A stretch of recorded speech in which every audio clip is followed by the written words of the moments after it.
Hello बच्चों, कैसे हो सब? अच्छे। स्वागत है आपका सबका साइंस की इस जादुई दुनिया SWF क्लासेज में, जहाँ पे टीचर्स आपको पढ़ाने के साथ साथ आपको सिखाते हैं और समझाते हैं। साइंस और मैथ जैसे टफेस्ट सब्जेक्ट के कंसेप्ट एकदम इजीएस्ट तरीके से आपको सीखने को यहाँ पे मिलता है। और इस वीडियो को आगे बढ़ाने से पहले सबसे पहले तो सॉरी, क्योंकि आपकी जो वीडियो थी एक वीडियो पहले अपलोड हो गई है, उसके बाद काफ़ी टाइम इंटरवल हो गया, यहाँ तक आपकी कोई वीडियोस अपलोड नहीं हो पाई है क्योंकि स्टार्टिंग फेज है। काफ़ी सारे वर्क थे, इसलिए आपकी वीडियोस रिकॉर्ड नहीं हो पाई और आपकी वीडियोस अपलोड नहीं हो पाई। पर अब इस वीडियो के बाद आपकी वीडियोस कंटिन्यू अपलोड होती रहेगी और आपको कंटिन्यूस वीडियो को देखते रहना है और अपनी जो भी साइंस के जो कंसेप्ट थे उनको मजबूत बनाए रखना है। तो आज के जो अपनी फर्स्ट क्लास, ये जो क्लास है, ये अपनी सेकंड क्लास है। 9th क्लास साइंस अपन पढ़ रहे हैं और इस मोशन अपन पढ़ेंगे। इसके इस चैप्टर पे पहले ही आपकी एक वीडियो अपलोड हो चुकी है, तो जिसने भी वो वीडियो नहीं देखी है आप वो उस वीडियो को देखो, देन फिर आपको ये वीडियो और अच्छी तरीके से आपको समझ में आएगी। ठीक है। पहले वो जो वीडियो थी उसमें अपन ने क्या पढ़ाया था, मैं एक बार उसका फास्ट ट्रैक रिवीजन करवा दूं। तो अपन ने पढ़ा था रेस्ट की, अगर कोई ऑब्जेक्ट है जिसकी पोजीशन टाइम के अकॉर्डिंग चेंज नहीं हो रही है, टाइम के साथ साथ चेंज नहीं हो रही है, तो फिर वो रेस्ट में होता है। बट अगर किसी भी ऑब्जेक्ट की पोजीशन है वो टाइम के साथ साथ अगर वो चेंज हो रही है, किसी टाइम पे यहाँ पे है, किसी टाइम पे यहाँ पे यहाँ पे, तो फिर वो किस में होता है, मोशन में। इसके बाद अपन ने देखा था मोशन टू टाइप की होती है, uniform motion and non uniform motion. Uniform motion में तो ये होता है कि अगर फिक्स टाइम इंटरवल में कोई भी ऑब्जेक्ट फिक्स डिस्टेंस कवर करता है along with the straight line, then its motion is known as uniform motion. At the other hand, if any object cover unequal distance in a equal time period along with the straight line, then its motion is known as non uniform motion. इसके बाद अपन ने पढ़ा था distance, भी अपन ने पढ़ी थी इस पिछले वीडियो में। डिस्टेंस क्या होती है कि अगर कोई भी ऑब्जेक्ट है जो मोशन में है, अगर कोई भी ऑब्जेक्ट है जो मोशन में है, तो वो मोशन में उसके द्वारा उस जो भी ऑब्जेक्ट है वो कितना पाथ कवर करता है, इसकी लेंथ क्या होती है, डिस्टेंस होती है। इसके बाद फिर अपन ने पढ़ा था स्पीड। ठीक है, स्पीड भी अपन ने उसी वीडियो में देखा था। स्पीड क्या होती है, covered distance in a unit time, covered distance in a unit time. ठीक है, cover distance in a unit time अपन ने प्रीवियस वीडियो में देखा था। और अपन ने प्रीवियस वीडियो में डिस्प्लेसमेंट भी देखा था। डिस्प्लेसमेंट क्या होता है, एक तो पढ़ा था अपन ने डिस्टेंस, एक पढ़ा था अपन ने डिस्प्लेसमेंट। अगर कोई भी ऑब्जेक्ट है जो अपने मोशन को यहाँ से स्टार्ट करता है ए पॉइंट से, अगर कोई भी ऑब्जेक्ट है जो अपने मोशन को स्टार्ट करता है, तो क्या है कि वो इस डायरेक्शन में पहले मूव करेगा। फिर वो अगर इस डायरेक्शन में मूव करता है, देन इस डायरेक्शन में, फिर वो इस डायरेक्शन में अगर यहाँ तक आता है बी पॉइंट तक, तब इसकी जो डिस्टेंस है वो तो क्या हो जाएगी, लेंथ ऑफ कवर्ड पाथ। यहाँ से यहाँ तक की पूरी लेंथ है, वो तो क्या हो जाएगी इसकी डिस्टेंस। पर डिस्प्लेसमेंट क्या होता है, the shortest distance between the initial point and the final point is known as displacement. यानी कि इनिशियल पॉइंट और फाइनल पॉइंट के बीच की जो शॉर्टेस्ट डिस्टेंस क्या है, एकदम सीधी दूरी। ठीक है, जो जिसकी केवल दो ही डायरेक्शन होती है, या तो ऊपर से नीचे की तरफ होगी या नीचे से ऊपर की तरफ होगी, फिक्स डायरेक्शन। इनके बीच की जो सबसे शॉर्टेस्ट डिस्टेंस होती है, एकदम सीधी दूरी, यही क्या होती है, डिस्प्लेसमेंट। ठीक है, स्पीड तक अपन ने किया था। और फिर अपन ने डिस्टेंस की यूनिट देखी थी, मीटर, किलोमीटर, सेंटीमीटर। ठीक है, लाइट ईयर। और अपन ने देखा ऐसा unit of distance is metre. इसके बाद अपन ने टाइम देखा था, डिस्प्लेसमेंट भी देखी थी। ऐसा यूनिट ऑफ स्पीड अपन ने देखी थी, ऊपर डिस्टेंस की ऐसा यूनिट रख दो मीटर, नीचे टाइम के रख दो second, metre per second speed की ऐसा यूनिट आ जाएगी। याद नहीं रखना है, याद इतना रखना है कि डिस्टेंस की क्या होती है, टाइम की क्या होती है, अपने आप स्पीड की यूनिट आ जाएगी आपके पास। ठीक है। और इसके बाद अपन ने एक क्वेश्चन भी किया था, इस फॉर्मूला के बेस पर अपन ने एक क्वेश्चन किया था। अब देखो अपन अपने सिलेबस को आगे बढ़ाते हुए, वीडियो को आगे बढ़ाते हुए, और जो भी अपन ने पढ़ा था उसको और आगे बढ़ते हुए अपन पढ़ेंगे आज एवरेज स्पीड। ठीक है, क्या पढ़ेंगे, एवरेज स्पीड।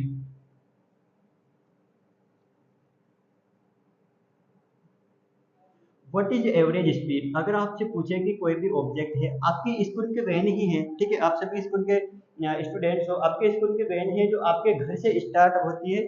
ठीक है, आपके लिए तो आपके घर से स्टार्ट होती है और आपके स्कूल तक आती है। इसके बीच वो कितने स्टूडेंट्स को बिठाती है। ठीक है, कभी तो उसकी स्पीड ज़्यादा होती है, कभी उसकी स्पीड कम होती है, किसी टाइम इंटरवल में उसकी स्पीड इक्वल रहती है। तो अगर वो पूछे कि आपके घर से यहाँ से वैन स्टार्ट हुई और यहाँ तक आपके स्कूल तक आई, बीच में वो यहाँ पे रुक गई, किसी स्टूडेंट को बिठाया, बीच में वो यहाँ पर रुक गई, किसी स्टूडेंट को बिठाया, तो यहाँ ए पॉइंट से बी पॉइंट तक की उसकी अगर वो पूछे एवरेज स्पीड क्या होगी, पूरी एवरेज स्पीड क्या होगी, और अगर उसने दिया है कि यहाँ से यहाँ पे जाके सी पॉइंट है, यहाँ से यहाँ पे जाके डी पॉइंट किसी का घर है, ठीक है, यहाँ से यहाँ पे जाके वो 5 मीटर की डिस्टेंस पे जाके रुक जाता है, यहाँ से यहाँ जाके 7 मीटर की डिस्टेंस पे रुक जाता है, यहाँ से यहाँ जाके 9 मीटर की डिस्टेंस पे वो रुक जाता है, या फिर 9 की जगह आप यहाँ पे रख सकते हो 12 मीटर की डिस्टेंस पे वो जाके रुक जाता है, ठीक है। यहाँ से यहाँ तक जाने में कितना टाइम लगा, 2 सेकंड का टाइम, यहाँ से यहाँ तक जाने में भी 2 सेकंड का टाइम, स्पीड बढ़ गई, यहाँ से यहाँ तक जाने में 5 सेकंड का टाइम उसको लगा। तो इस पूरी जो भी उसकी जर्नी थी ए पॉइंट से बी पॉइंट के बीच की एवरेज स्पीड अगर आपसे पूछे तो एवरेज स्पीड, ठीक है, एवरेज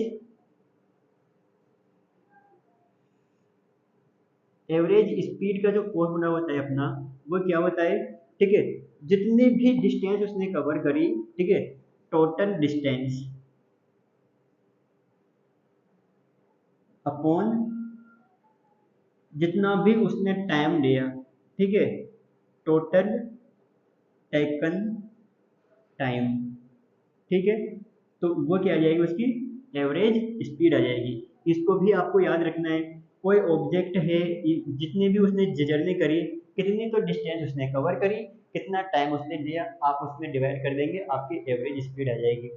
इस क्वेश्चन में अगर मैं पूछूं कि एवरेज स्पीड क्या हो जाएगी, तो टोटल उसकी जो डिस्टेंस कितनी हो जाएगी, यहाँ से यहाँ तक की 5 मीटर प्लस यहाँ से यहाँ तक की 7 मीटर प्लस यहाँ से यहाँ तक की 12 मीटर डिस्टेंस आ गई, अपॉन टाइम कितना है, 2 सेकंड, 2 सेकंड और 5 सेकंड, ठीक है। आप इनको ऐड कर देंगे और इनको डिवाइड कर देंगे, आपका आंसर आ जाएगा। समझ में आ गया, ये तो हो जाएगा 24/9 और इसमें डिवाइड कर दो, आपका आंसर आ जाएगा मीटर पर सेकंड में। तो आई होप आपको एवरेज स्पीड का जो कंसेप्ट है वो आपको समझ में आ गया, और अब अपन आगे बढ़ सकते हैं, ठीक है। अब अपन आगे बढ़ेंगे, ये स्पीड आपकी यहाँ पे खत्म होगी, आगे बढ़ेंगे। ये तो आपने 7th क्लास तक भी पढ़ लिया था, 7th में भी और 6 में भी आता है, ठीक है, स्पीड, एवरेज स्पीड वगैरह ये सब कुछ।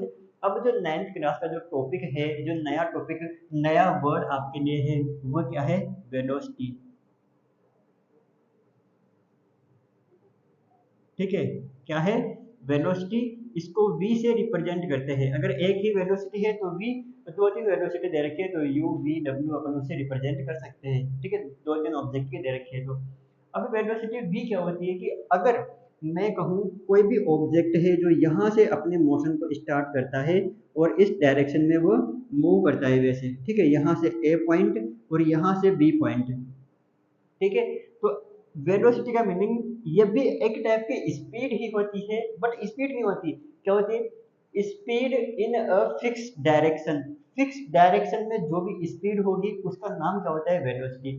अब स्पीड तो क्या होती है कि किसी भी डायरेक्शन में कोई कोई भी ऑब्जेक्ट है उसने यूनिट टाइम में कितनी डिस्टेंस कवर करी, वो तो स्पीड। पर अगर यहाँ पे फिक्स डायरेक्शन का कंसेप्ट लग जाता है, फिक्स डायरेक्शन का अगर यहाँ पे कंसेप्ट लग जाता है तो फिर वो हो जाएगी वेलोसिटी। अब यहाँ से यहाँ तक आने में अगर मैं कहूँ कोई भी ऑब्जेक्ट है उसकी स्पीड कांस्टेंट है, स्पीड चेंज नहीं हुई, पर इस केस में भी उसकी वेलोसिटी है वो तो चेंज होगी, कहाँ पे होगी, यहाँ से यहाँ तक तो उसकी वेलोसिटी चेंज नहीं होगी, speed constant it means velocity constant. पर जैसे ही वो यहाँ से इधर घूम जाएगा इट मीन्स उसकी डायरेक्शन चेंज हो गई, और डायरेक्शन चेंज यानी कि वेलोसिटी चेंज, एक तो यहाँ पे चेंज होगी, एक यहाँ पे उसकी डायरेक्शन चेंज यानी कि वेलोसिटी चेंज, यहाँ पे उसकी direction change it means velocity change. तो मैं इसको ऐसे भी नोट कर सकता हूँ, ठीक है, speed in a fix direction, speed of any object in a fix direction, ठीक है, इज नोन एज वेलोसिटी। इसको v से रिप्रेजेंट करते हैं, या फिर मैं इसको ऐसे भी मैं नोट कर सकता हूँ। अब देखो फिक्स डायरेक्शन का मीनिंग क्या है कि यहाँ से यहाँ तक की जो एकदम शॉर्ट एट डिस्टेंस होती है उसको मैं क्या नाम दिया था अभी, डिस्प्लेसमेंट, ठीक है। तो डिस्प्लेसमेंट में भी डायरेक्शन फिक्स होती है, या तो कोई ऑब्जेक्ट यहाँ से इधर ही जाएगा या कोई ऑब्जेक्ट नीचे से ऊपर ही आएगा, इसके अलावा अगर कोई थर्ड डायरेक्शन होगा आप मुझे बता सकते हो, कोई भी डायरेक्शन नहीं है। ए से बी तक अगर किसी ऑब्जेक्ट को सीधे सीधे जाना है, या बी से ए तक किसी ऑब्जेक्ट को सीधे सीधे आना है, तो वो इस ही पाथ पर जाएगा, इसके अलावा कोई भी पाथ नहीं है सीधा सीधा जाने के लिए। ठीक है, तो यहाँ पे वेलोसिटी को मैं लिख सकता हूँ displacement covered in a unit time, क्योंकि ये क्या होता है डिस्प्लेसमेंट। तो यहाँ पे आप लिख सकते हो डिस्प्लेसमेंट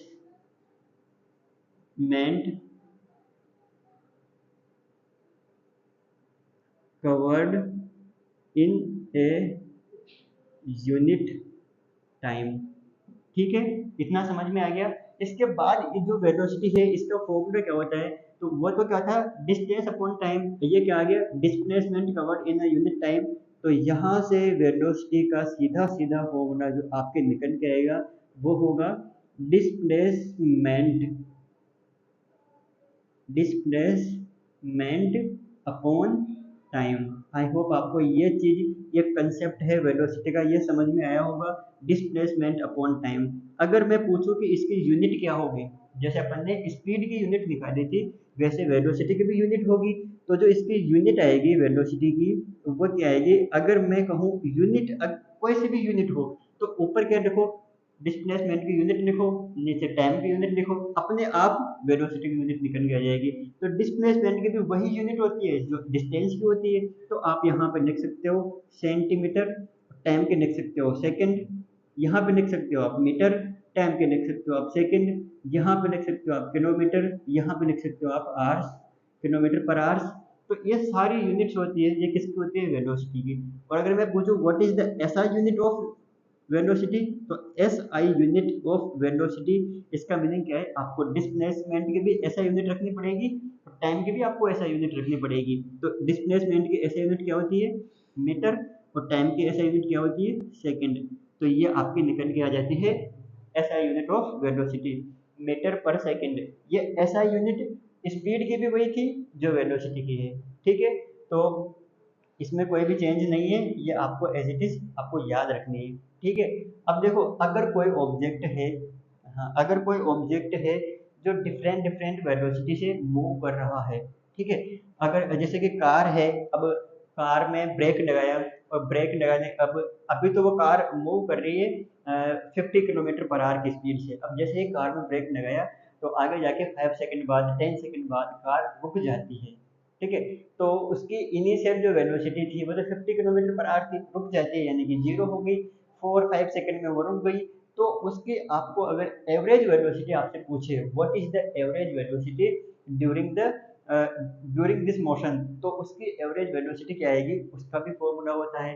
तो एवरेज वेलोसिटी क्या होती है यहाँ ए बी एवरेज। ठीक है, अब अपन को पढ़ना है क्या एवरेज वेलोसिटी। अगर कोई ऑब्जेक्ट है जो डिफरेंट डिफरेंट वेलोसिटीज के साथ वो अगर मूव कर रहा है, तो जो उसकी एवरेज वेलोसिटी है वो उसकी क्या होगी, तो उसकी एवरेज वेलोसिटी है। अगर मैं आपको यहाँ पे थोड़ी दिखाऊं तो if any object move with the initial velocity u at the final velocity v इन नहीं it attain the final velocity v in a t time, then the average velocity of the object is equal to, तो वो कितनी कितनी हो जाएगी, अगर कोई object है जो इनिशियल वेलोसिटी जो उसकी कितनी है, उसकी इनिशियल वेलोसिटी है वो तो कितनी है, इनिशियल का मीनिंग क्या होता है फर्स्ट में जो उसकी वेलोसिटी है वो, ठीक है, तो उसकी फर्स्ट में वेलोसिटी है वो है u, और टी टाइम के बाद आफ्टर टी टाइम, ठीक है, मैं यहाँ पे लिख दूँ आफ्टर टी टाइम, जो उसकी वेलोसिटी है जो उसकी फाइनल जो वेलोसिटी है वह कितनी हो जाएगी v। ठीक है, उसकी जो फाइनल वेलोसिटी है वो हो गई v, देन उसकी जो एवरेज वेलोसिटी है, ठीक है, तो जो उसकी एवरेज वेलोसिटी है वो कितनी हो जाएगी एवरेज वेलोसिटी, उसकी जो average velocity is equal to u plus V upon T, उसने कितना टाइम लिया है। अब ये जो फॉर्मूला आएगा u plus V upon T, ये किसका आ गया एवरेज वेलोसिटी फाइंड करने का फॉर्मूला है। ऐसे ही अपने पास एवरेज स्पीड तो क्या आया था total distance upon total taken time, कितना टाइम कितनी डिस्टेंस उसने कवर करी और इतनी डिस्टेंस को कवर करने में कितना टाइम वह ले रहा है, तो उसके उसका जो रेशियो आएगा वो क्या आ जाएगा, एवरेज स्पीड। और ऐसे ही अगर कोई ऑब्जेक्ट है जो फर्स्ट में यू वेलोसिटी से मूव कर रहा है, बाद में उसकी वेलोसिटी वी हो जाती है टी टाइम में, तो V U plus V upon T, ये किसका फॉर्मूला आ जाएगा, एवरेज वेलोसिटी का। यहाँ से अपन किसी भी ऑब्जेक्ट के एवरेज वेलोसिटी फाइंड कर सकते हैं। ठीक है, इसके बाद जो अपना टॉपिक है, नेक्स्ट टॉपिक, जो पूरे चैप्टर में और काफी ये दोनों ही टॉपिक है, एक तो वेलोसिटी का कंसेप्ट अगर आपको समझ में आ गया, वेलोसिटी क्या होती है, speed of any object in a fixed direction, fixed direction में किसी भी ऑब्जेक्ट की जो मोशन, जो स्पीड आती है वही क्या होती है, वेलोसिटी। फिक्स्ड डायरेक्शन में कवर की गई जो उसकी जो डिस्टेंस होती है वही क्या होता है, डिस्प्लेसमेंट। तो मैं इसको ऐसे भी नोट कर सकता हूँ, displacement covered in a unit time. ठीक है, इसके बाद जो वेलोसिटी का मैंने फॉर्मूला लिखा वह है displacement upon time, distance upon time speed, और डिस्प्लेसमेंट अपॉन टाइम वेलोसिटी। ठीक है, इसके बाद इसकी यूनिट वही वही इसकी यूनिट होती है जो स्पीड की यूनिट होती है, ऐसा यूनिट भी इनकी सेम है। ठीक है, फिर इसके बाद जैसे अपन ने एवरेज स्पीड देखी थी, अपन ने एवरेज वेलोसिटी देखी, और जो स्पीड के ऊपर जो क्वेश्चंस थे वैसे ही क्वेश्चंस वेलोसिटी के ऊपर भी आते हैं, जो आपके एनसीईआरटी की जो बुक है उसमें पीछे दे रखे हैं या फिर बीच बीच में दे रखे हैं, तो आप एक बार उनको करना, कुछ भी नहीं करना, आपको क्वेश्चन को रीड करना है और क्वेश्चन में जो दे रखा है गिवन है आपको उसको नोट करना है। उसके बाद आपको जो भी पूछा है, अगर स्पीड पूछी है तो स्पीड, वेलोसिटी पूछी है तो वेलोसिटी का फॉर्मूला नोट करके इसमें वैल्यू पुटअप करके आपको आंसर निकालना है। ठीक है, अब अपन पढ़ते हैं एक अपना जो आगे का टॉपिक है, बहुत इंपॉर्टेंट टॉपिक है, जैसे कि वेलोसिटी बहुत इंपॉर्टेंट टॉपिक था 9th क्लास के लिए, क्योंकि फर्स्ट फर्स्ट बार ये टॉपिक आता है। इसके पहले स्पीड, डिस्टेंस इतने तो आती है 7th क्लास तक, पर 9th क्लास में वेलोसिटी एक नया टॉपिक आता है जो भी डिस्टेंस कवर करिए वो फिक्स डायरेक्शन में। ठीक है, अब इसके बाद जो अपना टॉपिक आता है वो अपना टॉपिक होता है एक्सेलरेशन। ठीक है, एक नया टॉपिक है ये भी 9th क्लास के लिए, वर्ड भी नया है एक्सेलरेशन। ठीक है, इसको ए से रिप्रेजेंट करते हैं, किससे रिप्रेजेंट करते हैं इसको, ए से इसको रिप्रेजेंट करते हैं, स्मॉल ए से। अभी बताएंगे क्या होता है। अगर कोई भी ऑब्जेक्ट है, ठीक है, अगर कोई भी ऑब्जेक्ट है जिसकी इनिशियल वेलोसिटी, अब वेलोसिटी को समझाने की जरूरत नहीं, अभी भी आपको समझाया, जिसकी इनिशियल वेलोसिटी तो है u, ठीक है, कुछ टाइम के बाद after T time it attain the velocity of v, इसके बाद टी टाइम के बाद इसकी वेलोसिटी कितनी हो गई, v, इट मीन्स इसकी वेलोसिटी चेंज हो रही है। तो मैं क्या लिखूंगा, चेंज इन वेलोसिटी, तो वेलोसिटी में कितना चेंज हुआ, v माइनस यू, ये इसकी चेंज हुआ, इतना ही चेंज हुआ। Change in velocity final minus initial, जो फाइनल में से मैं इनिशियल को मैं माइनस कर दूंगा तो इतना तो उसमें चेंज हुआ। अब अगर मैं कहूँ rate of change of velocity, यानी कि टाइम के साथ साथ वेलोसिटी में कितना चेंज हो रहा है, तो मैं इसको कैसे लिखूंगा, रेट, रेट का मीनिंग क्या होता है, टाइम के साथ साथ कैसे चेंज हो रहा है, rate of change of velocity यानी कि time T, v minus you upon T, rate of change of velocity v minus you, ये तो क्या है, चेंज इन वेलोसिटी, वेलोसिटी में कितना चेंज हो रहा है v माइनस यू, और ये क्या है, rate of change of velocity, time के साथ साथ वेलोसिटी में कितना चेंज हो रहा है v minus you upon T, इसी का नाम होता है एक्सेलरेशन। ठीक है, इसी को अपन बोलते हैं एक्सेलरेशन, इसको ऐसे रिप्रेजेंट करते हैं। तो इसकी डेफिनेशन भी काफी बार एग्जाम में पूछते हैं। ठीक है, 1 मार्क्स में, व्हाट इज एक्सेलरेशन, इसकी यूनिट क्या होती है, ऐसा यूनिट वो भी अपन देखेंगे। तो इसकी जो डेफिनेशन होती है वो तो क्या होती है, rate of change of velocity, rate of change of velocity is known as acceleration. पीछे तो आप नोट करें ना, समझदार बच्चे हो, मेरे पढ़ाए हुए। ठीक है, rate of change of velocity is known as acceleration, it is represented by small a. ठीक है, अब यहाँ पे देखने के बाद आपको क्या फील हो रहा है, ये क्या है, ये ऊपर तो क्या है, चेंज ऑफ वेलोसिटी, तो वेलोसिटी में चेंज करूंगा तो वेलोसिटी जाएगी फाइनल, अरे एक में से दूसरे को माइनस कर दूंगा तो फाइनल ये ऊपर क्या आएगी, वेलोसिटी, और नीचे क्या आ जाएगा, टाइम। तो इसका जो मैं अगर फॉर्मूला लिखूँ मैथमेटिकल फॉर्म में अगर इसकी लिखूँ, तो एसेलरेशन के जो मैथमेटिक फॉर्म होती है ए, ठीक है। अब मैं ए लिख दूँ, आप समझ आना, ए का मीनिंग क्या होता है, एसेलरेशन।